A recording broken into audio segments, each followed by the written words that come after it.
They said no one could have survived that beach. Not with the sky burning red and the sea coughing up fire. But somewhere between the screams and the smoke, a man walked out of the waves, not as a soldier, not as a hero, but as something else entirely. Some called him lucky. Others whispered he was a ghost. His name was Thomas Hale, though by the end of Dunkirk, no one was sure he was still the same man who went in. He was part of the 2nd Battalion, trapped on those cursed sands with hundreds of thousands of others, young men waiting for death, staring across the cold gray channel like it was heaven itself. For days, the Luftwaffe turned the sky into a slaughterhouse. Bombs fell like judgment. Every man there tasted fear so raw it stopped being human. And yet Thomas moved through it all like a man underwater, slow, silent, untouched by chaos.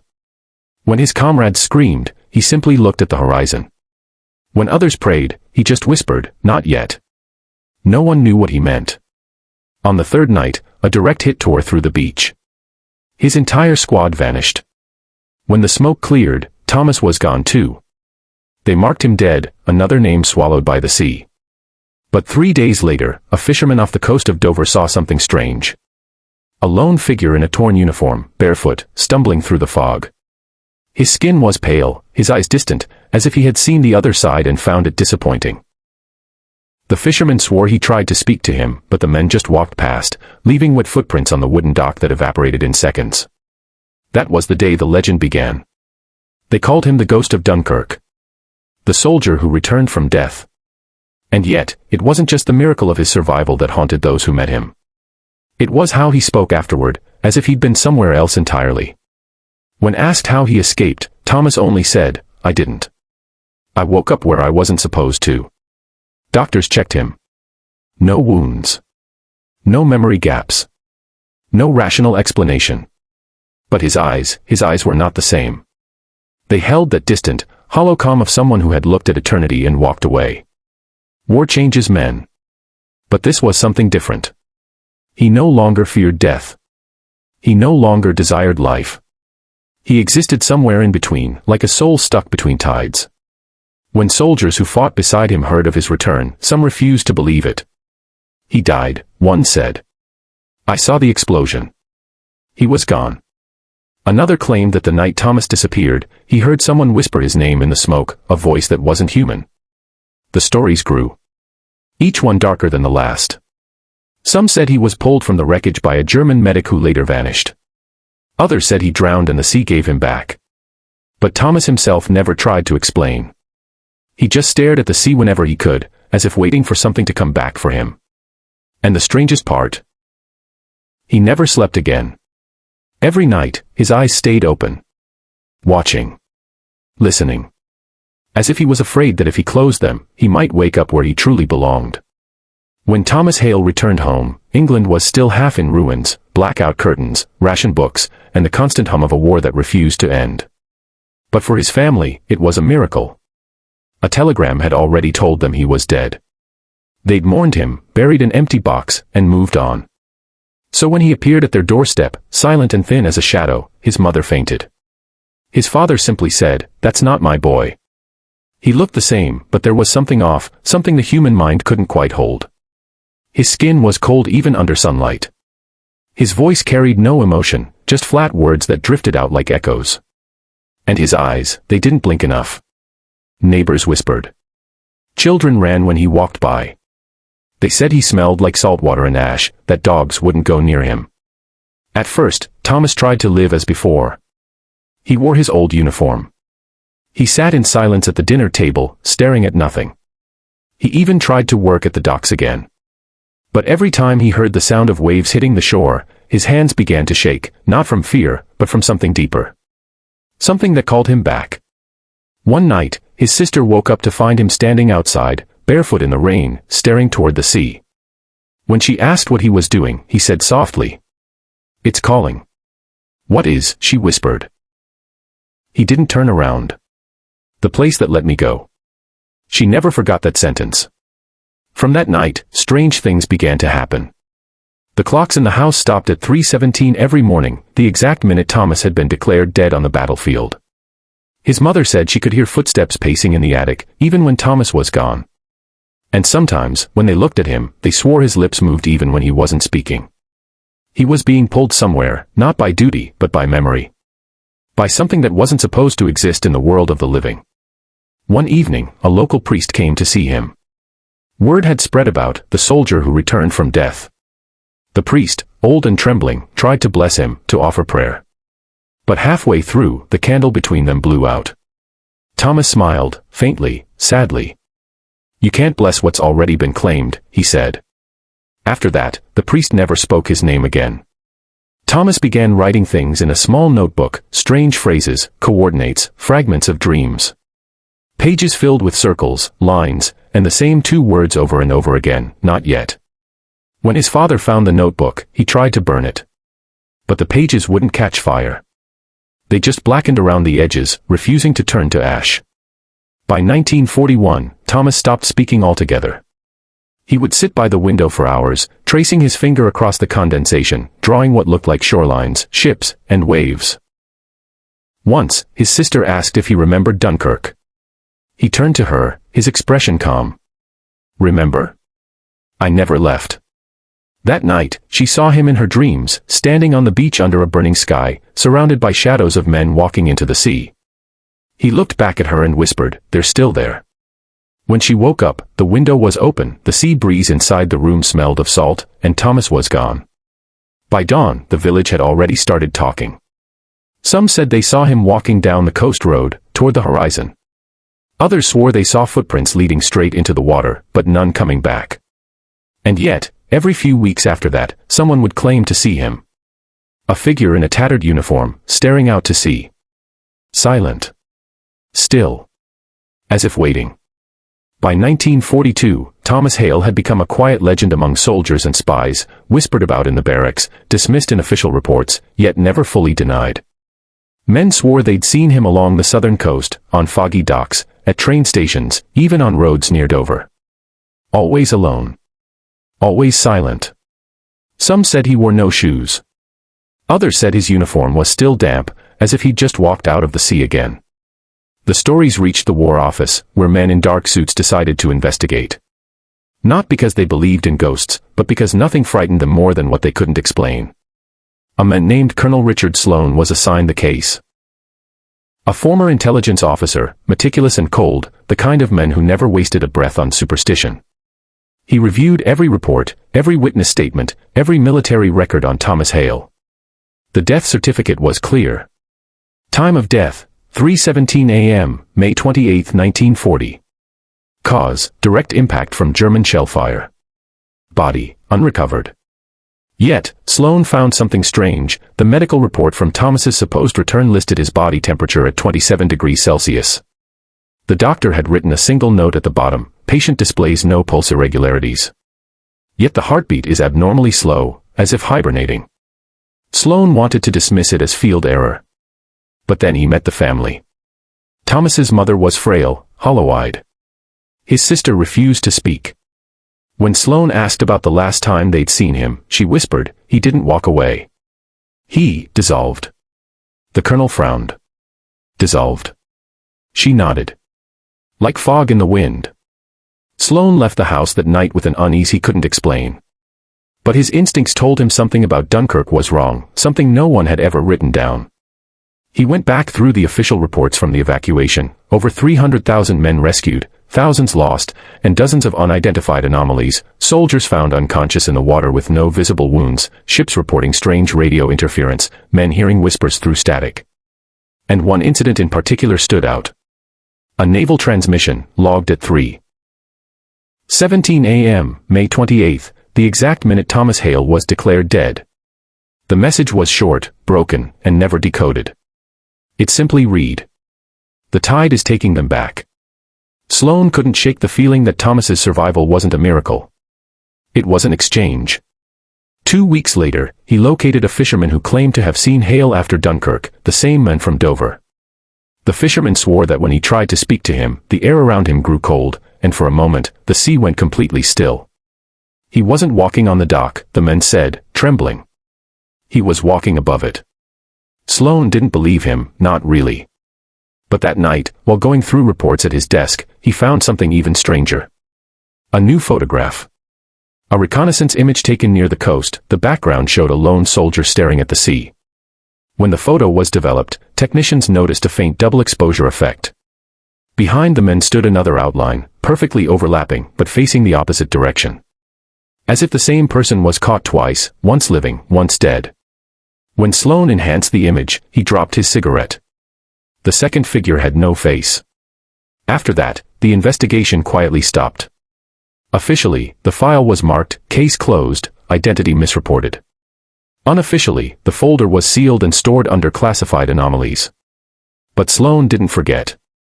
In his private notes, he wrote one final line before locking the case away. Thomas Hale did not return from Dunkirk. Something else came back wearing his shape. Years later, when Sloan himself went missing off the coast during a storm, divers found his empty boat drifting aimlessly, with a single set of wet footprints on the deck. They led to the edge, and stopped. By the time the war ended in 1945, most people had forgotten Thomas Hale. The world had too many ghosts of its own, cities in ashes, soldiers who couldn't sleep, families waiting for men who would never return. But a few remembered. And a few, quietly, kept looking for him. Then came the reports. The first sighting came from Calais, France. A British officer claimed to have seen a man in an old uniform walking through the ruins at dawn, his face half hidden beneath his cap. The officer said he saluted the stranger, who saluted back, but when he looked again, the man was gone.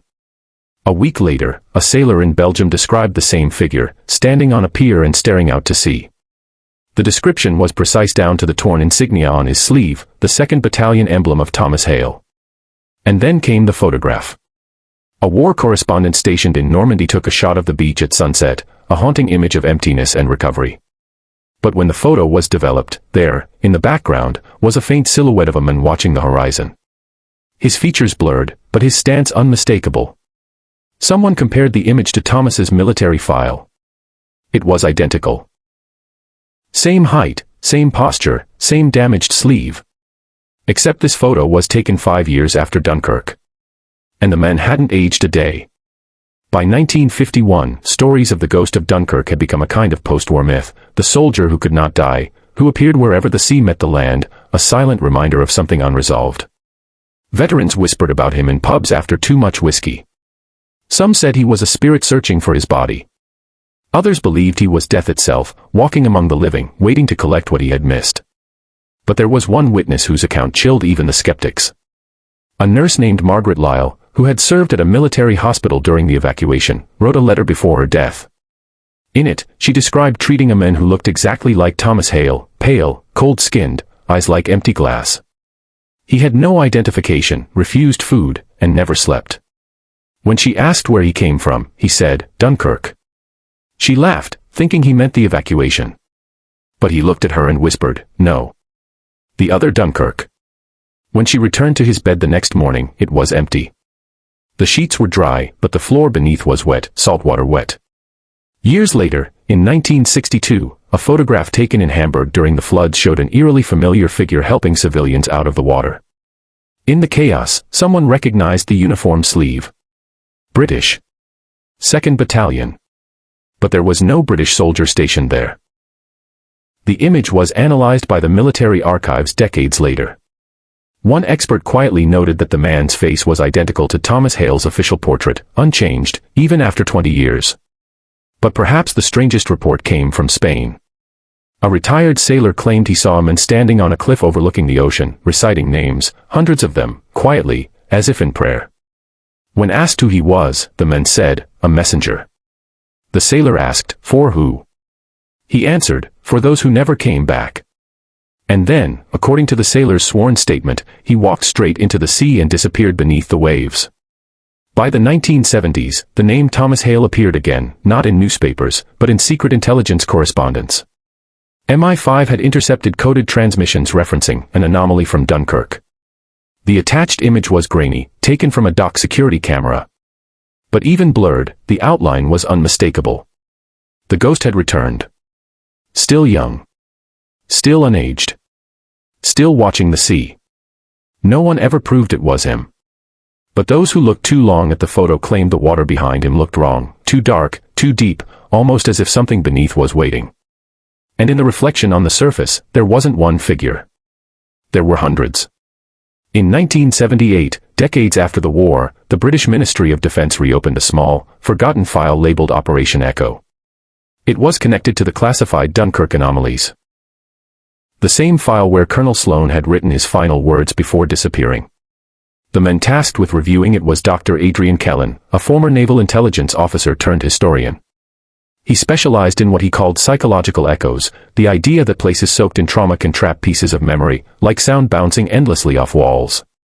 But what he found in the Dunkirk reports didn't sound like echoes. It sounded like something alive. The file included old recordings, radio transmissions, fragmentary and distorted. Most were typical of wartime confusion, broken commands, coordinates, static. But one stood out. A transmission from May 28, 1940. Time-stamped at exactly 3:17 a.m. The same moment Thomas Hale was declared dead. The message was faint, layered beneath static, yet Kellen could make out a chilling rhythm, a whisper repeating over and over, "Not yet. Not yet. Not yet." He isolated the signal, ran it through filters, and found something impossible. The whisper wasn't just one voice. It was dozens. Maybe hundreds. All overlapping. And they weren't saying it to someone else. They were saying it together. Kellen became obsessed. He traced troop records, survivor lists, naval logs, all pointing back to the same night, the same hour, the same patch of sea. That's when he noticed the weather data, an abnormal magnetic disturbance recorded just off the coast of Dunkirk. Compasses failed, radios jammed, the tide reversed direction for nearly 15 minutes. It was as if something immense had moved beneath the surface. As he dug deeper, Kellen found reports that had never been declassified. Testimonies from soldiers evacuated from the beaches, men describing ghostly shapes in the smoke, voices whispering through the waves, faces beneath the water staring back at them. One survivor, a corporal named Edward Marsh, had written a single line in his journal before taking his own life years later. They didn't all drown. Some were taken. Kellen connected that to the recurring phrase found in Thomas Hale's notebook, "Not yet." He began to suspect Hale's return wasn't survival at all. It was an unfinished exchange, one man pulled back while countless others were held below. He theorized that Dunkirk had become a thin place, a fracture between the living and the dead, created by the sheer volume of simultaneous deaths, fear, and desperation. "A million screams tearing at the same piece of reality," he wrote. Something was bound to rip. The deeper he went, the stranger it got. Naval archives revealed that every few decades, local fishermen reported silent tides, moments when the sea went flat and sound disappeared. Birds stopped flying. Engines died. And sometimes, faint voices could be heard beneath the surface, whispering names. The names of the dead. In 1981, Kellen traveled to Dunkirk himself. He stood on the beach at dawn, the same gray horizon where it had all begun. Locals warned him not to stay after dark, but he didn't listen. He recorded everything, wind, waves, distant gulls. At exactly 3:17 a.m., his tape went silent. Then, faintly, it began again, the same phrase, layered and rhythmic. "Not yet." But this time, there was something else, a second voice, clearer, deeper, older. One was sent back. That was the last entry on the recording. Kellen was found the next morning, unconscious near the waterline. His equipment was intact. His body temperature, 27 degrees Celsius. The same as Thomas Hale's. He never spoke again. In his final notebook, found in his coat pocket, there were only 2 words written in salt-stained ink. "He's waiting." By the early 2000s, Dunkirk had become a place of quiet reverence.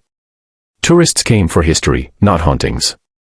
The beaches looked peaceful, golden sand, calm tides, memorials standing solemn against the wind. But locals knew better. They said the sea there was never still for long. Fishermen avoided certain areas offshore. They called it the hollow water.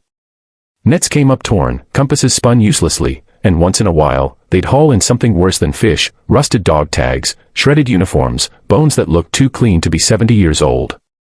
That was when the French government authorized Project Sentinel, a joint military archaeological mission to map the seabed around Dunkirk, using deep sonar and remotely operated drones.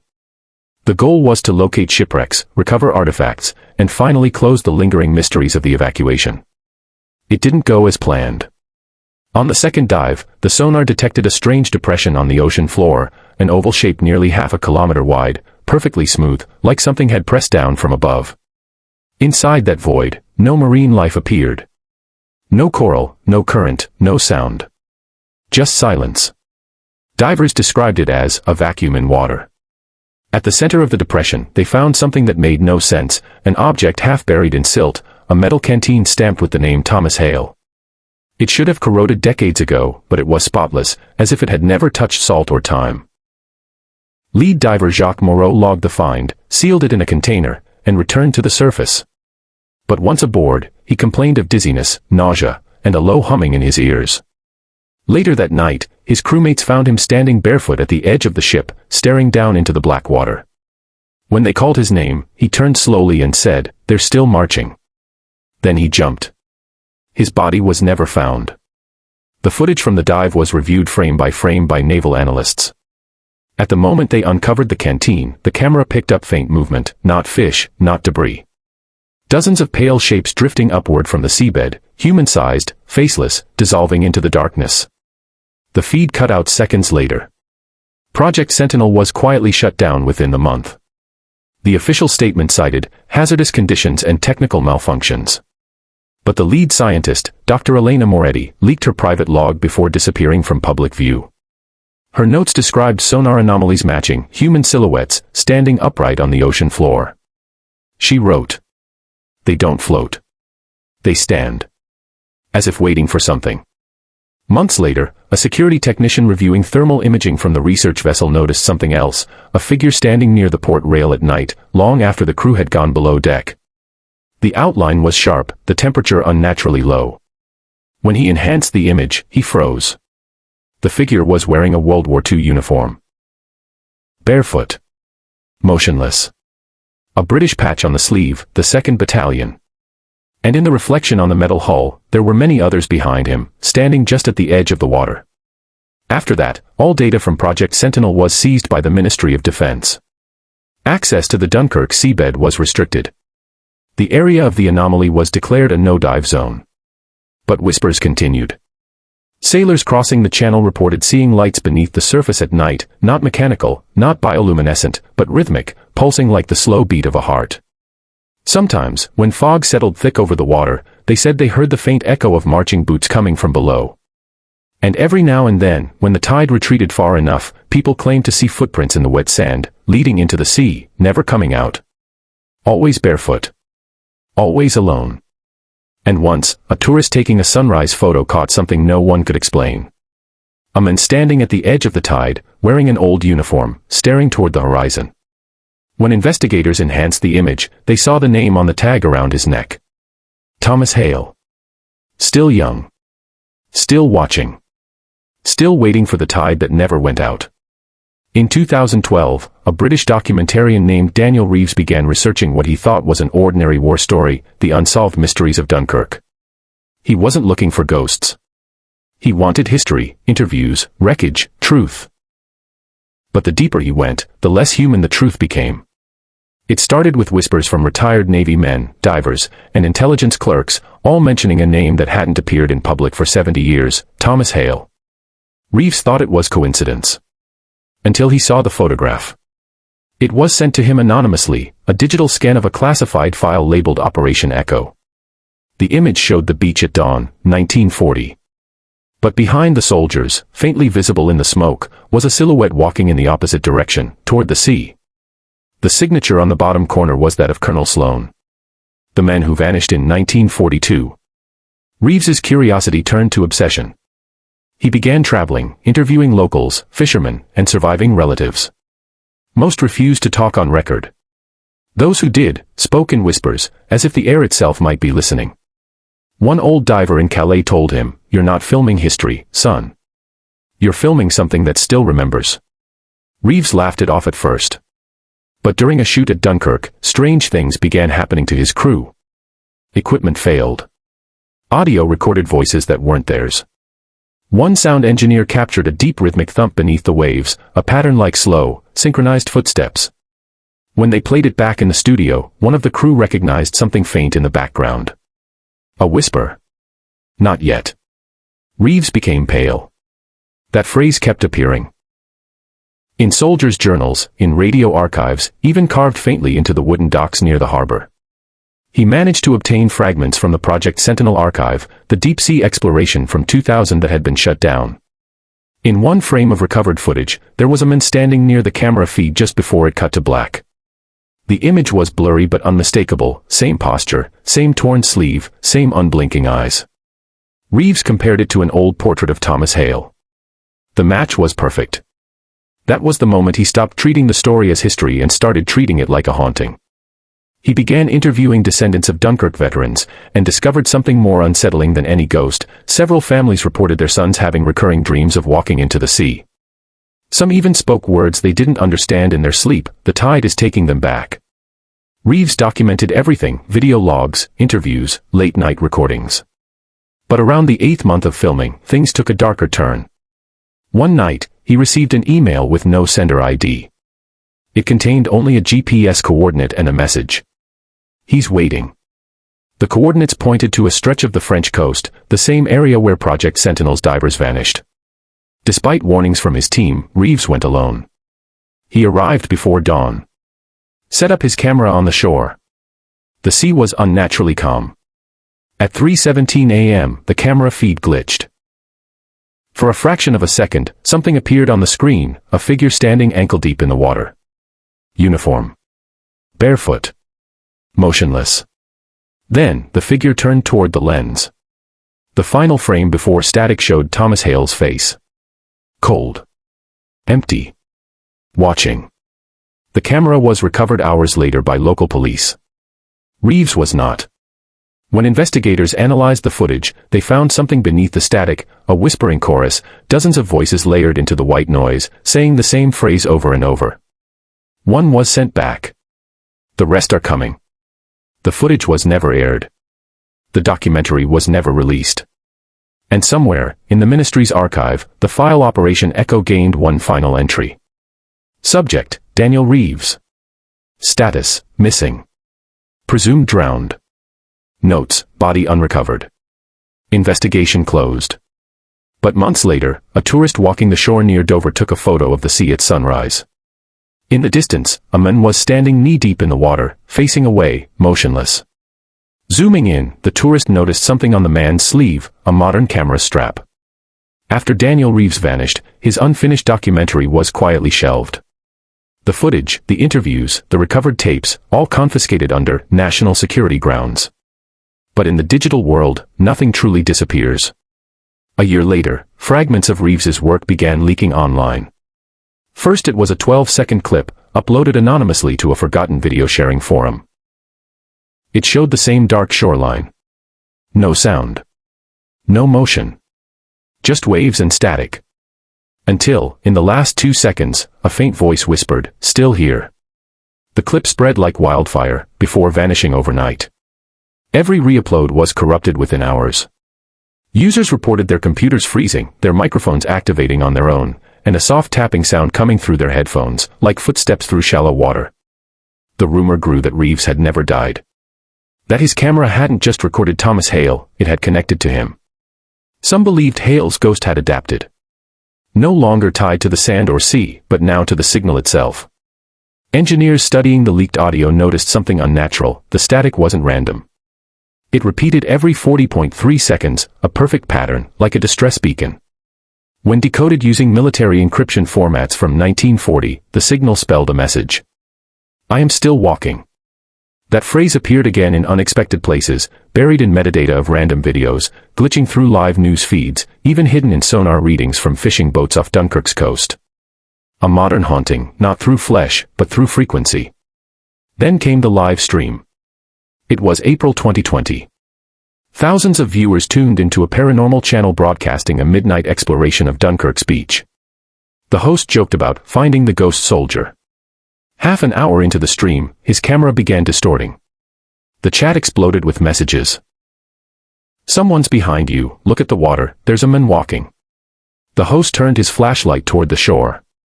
There, in the distance, a figure stood ankle-deep in the black tide.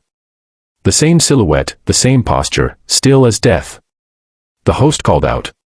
No response. He took a step closer.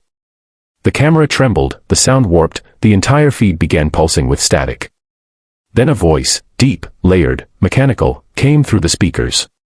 Not yet. The feed cut to black. When the stream resumed, the beach was empty. The host was gone. Police found his camera 3 days later, half buried in wet sand. Inside the memory card was a single file, time-stamped the moment the stream ended. The footage showed nothing but the sea. Then, after a minute, the same whisper. He brought the signal. Since that day, every few months, the same anomaly appears. Random devices near the coast, radios, security cameras, even phones, pick up faint audio, boots walking on wet ground. Some record it without sound at all, only showing static shapes resembling a man in uniform. Experts call it a data artifact. Locals call it the marching silence. A retired code analyst who once worked for the ministry said something chilling in an interview years later. He claimed they'd isolated the transmission's origin. It wasn't coming from any known broadcast tower. It was emanating from beneath the channel. When they sent a research sub to trace it, they found something impossible. Faint metallic objects scattered along the seabed. Helmets, rifles, gear, arranged in lines. As if the soldiers who died at Dunkirk were still standing at attention beneath the waves. And at the center of it all, a man-shaped void, colder than the surrounding water, perfectly still. The sub's sonar logged one last ping before losing contact. The audio file ended with a simple phrase distorted through static. The signal will march.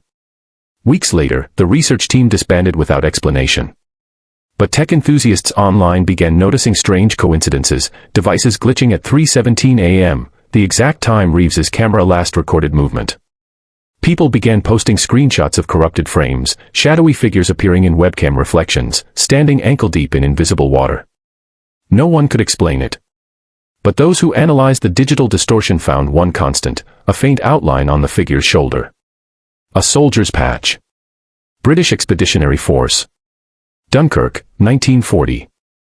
By the time the digital anomaly spread beyond Dunkirk, the world had stopped laughing. What began as a glitch in footage and corrupted data had become something far stranger, and far closer. It started in Dover. Residents along the coast began reporting a low, rhythmic sound at night, distant but unmistakable.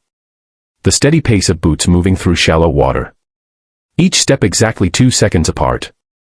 Always moving inland. At first, authorities blamed the tide, or wind vibrating through drainage tunnels.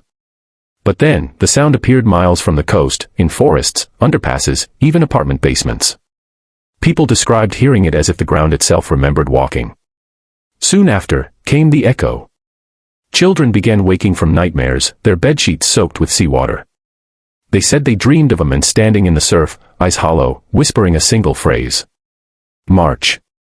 In one town, security cameras captured something horrifying, a column of faint figures moving through the fog at 2 a.m. They were translucent, blurred, as if caught between frames of existence. Yet the water on the road rippled as they passed. The local power grid flickered, and every phone in the area received the same text at the same moment. One still walks. Investigators tried to explain it as a mass data error. But the reports grew daily. Entire neighborhoods began to experience random surges in humidity, faint boot prints forming in dust, and whispers recorded in baby monitors saying things like, "We didn't leave," and "He leads the way." Then the ministry stepped in again. They set up sound-blocking barriers, sealed off parts of the shoreline, and erased online discussions faster than they appeared. But nothing could stop the noise. Even inland, as far as London, residents began hearing the sound of faint marching beneath the streets. The underground trembled with it. Subway passengers would see flashes of soldiers reflected in dark windows between stations, eyes vacant, uniforms dripping seawater. Every incident logged the same timestamp, 3:17 a.m. The same time Thomas Hale's body was recorded walking into the sea in 1940. The same time Daniel Reeves vanished in 2013. Patterns emerged. The marching echo seemed to follow bloodlines. Descendants of Dunkirk survivors reported electronic disturbances, nightmares, and even physical symptoms, salt crystals forming on windows, damp footprints appearing on floors after rainless nights. One family in Portsmouth recorded a chilling home video. Their young son stood in the hallway, motionless, facing the door. When asked what he was doing, he said softly, "They're calling him back." he didn't specify who they were. But when his parents checked the recording later, a faint reflection appeared behind the boy in the glass door, a man in uniform, shoulder torn, staring into the camera. The boy woke up screaming that night. He said he'd seen the one who walked first. The haunting no longer belonged to the coast. It had become something systemic, like a memory that had infected reality itself. The living were carrying fragments of the dead. A former intelligence officer, speaking off record, described the phenomenon as a temporal echo. According to him, when thousands of soldiers died at once during Dunkirk, trapped between terror and faith, they left behind not ghosts, but resonance. Moments so powerful they burned through time, repeating endlessly. And Thomas Hale, the one who walked away, might have become the anchor. The signal. The conductor of a loop that refused to end. But in late 2022, new evidence surfaced. Someone, an anonymous hacker known only as the cartographer, claimed to have found the original footage of Operation Echo, buried within a military data vault. They leaked one still frame online before being silenced. It showed a mass of soldiers underwater, their bodies perfectly preserved, eyes open, facing upward as though waiting for a command. In the center stood one man, upright, untouched by decay. Thomas Hale. His eyes glowed faintly in the dark. And beneath the image, a single caption. The march hasn't ended. He's just changing the route. By 2025, the phenomenon could no longer be dismissed. The marching echo had crossed oceans. From Calais to Dover, from London to Boston, from Sydney's coast to the harbors of Tokyo, people began hearing the same sound at 3:17 a.m. Boots. Water. Silence. What had started as the ghost of one soldier had become something far greater, a pattern, a rhythm, a signal looping through humanity's collective memory. The ministry no longer denied its existence. They called it Temporal Contagion Event 014. Their official reports described it as an environmental data imprint triggered by collective trauma. But the unofficial memos, the ones leaked by insiders, said something else. They said the signal had evolved, spreading not through geography, but through human consciousness. People who studied the phenomenon too long began to dream the same dream. They stood on a gray beach. The sea was calm. And in the distance, a single figure walked toward them, leaving no footprints behind. Always the same man. Always whispering the same words. Not yet. The cartographer, the hacker who had released the image of the submerged soldiers, vanished soon after. But before disappearing, they sent one final encrypted message to several journalists. It contained a single file, the Hale Directive. Inside was no video, no coordinates, no photos. Just a text document, one page, written in military format. It read: When the living forget, the dead will march. When the sea is silent, the ground will speak. The war never ended. It just changed its shape. The march continues, through us. At first, it was dismissed as a hoax. But then, small things began happening in cities across the world. A subway in Berlin filled with the sound of distant footsteps echoing through tunnels that hadn't been used in decades. A school in Canada found saltwater pooling beneath the gym floor overnight. And a group of fishermen off the coast of France recorded a sonar pattern matching a heartbeat, steady, human, impossibly deep. The data, when visualized, formed an outline. A single word. Here. Experts began to speculate, what if Thomas Hale hadn't been cursed, but chosen? What if his impossible survival was the spark that tied the souls of Dunkirk's fallen into one endless march? A collective consciousness of soldiers who refused to be erased, who refused to let their sacrifice fade into history's silence. It was never just haunting. It was memory refusing extinction. The will of thousands condensed into one echo, walking, marching, remembering. And then, one final incident changed everything. A live satellite feed of the English Channel glitched at 3:17 a.m. For precisely 30 seconds, the sea appeared to recede, revealing dark shapes beneath the surface. Rows upon rows of soldiers standing upright, helmets gleaming faintly, rifles at their sides. Then, the feed went black. When it returned, the image had changed. The soldiers were gone. But on the shoreline, stretching for miles, appeared a single line of footprints leading inland.